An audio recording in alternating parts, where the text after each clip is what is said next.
as you know, right, like you do a bunch of stuff in life and career. And I'm sure like Ben, in addition to being the great podcaster that he is as an entrepreneur and owns a big alcohol company and whatnot, like you do certain things and you go like, even at best, this is a 7.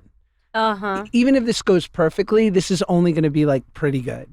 But then you do something like The Last of Us or Superman or Oppenheimer. And you're like, oh, damn, like this might go the distance. And so now, kind of from the sidelines, but having a very small part of it, I'm like, oh, I saw one go all the way.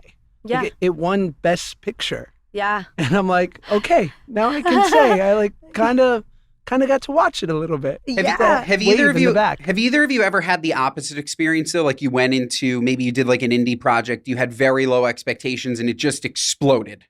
Like obviously you're going to know that in Oppenheimer, James Cameron's going to crush, right? But like, have you ever had the opposite? I assume that that's like even more of a thrill.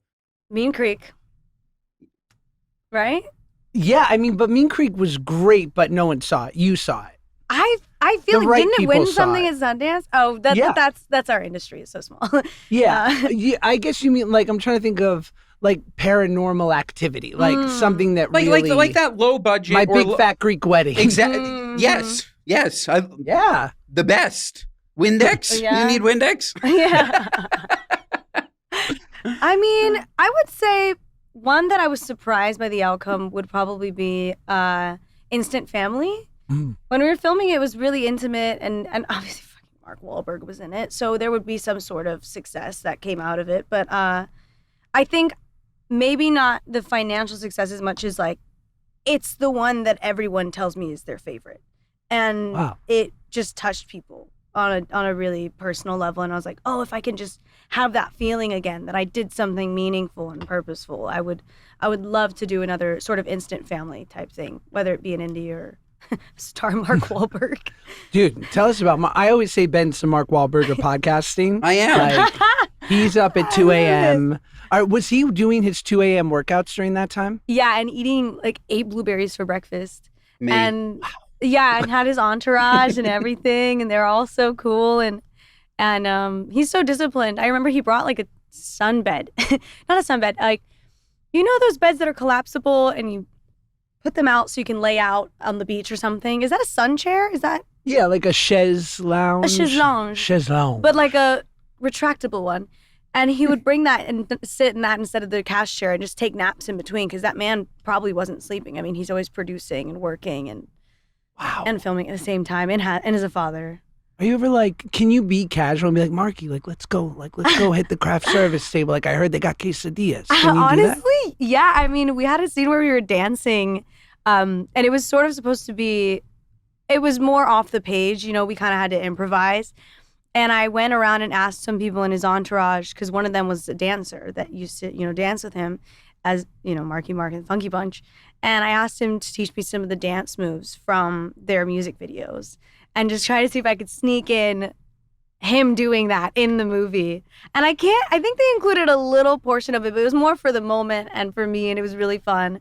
And he got it afterwards and he was laughing or whatever. But a lot of times he actually treated me like his daughter. So I think he totally expected me to have the same sort of attitude and whatnot as his daughter. So he was very fatherly to me, which I appreciated, because I needed one. Join the club. Ben's the only one with a great dad. Sorry. Ben, get out of here. My bad. Ben, what the hell? Two wonderful parents. Just another demerit in my column. Another. The good news is to report to you from 38 years old, never really goes away. Your yearly post where you have like revealing a tattoo of my dad. It's not there. Yeah. My favorite is when people haven't seen that. Like, you saw Craig Conover, Josh, right? Like, oh, this is amazing. I'm like, it is amazing, but he posts it every year. It's an annual thing. It's amazing. It's so good. It's so good. I have to. I once said to my therapist, I'm like, are you bored? I'm like, I'm bored of this. Like, I'm like, I once went into my shrink's office and said, "Oh, I'm 37 complaining about my mom." Real original. I was like, oh God. I mean, you're entertaining, so I'm sure she's entertained, but yes, you can essentially trace every one of my current problems back to parental issues or attachment issues. Yeah. Absolutely. It's kind of boring, but it helps with acting. How so? I guess I kind of have thought about it in this way. My mom is such an amazing parent, and she has taught me what it is to like be loved unconditionally. And then, there's other people in my life who have taught me about the absence of love. So in a way, like I know what it is to feel it and to have it, but then I also know what it is to not have it and want it and need it. And then that to me, like apparently makes me a really good fatherless character.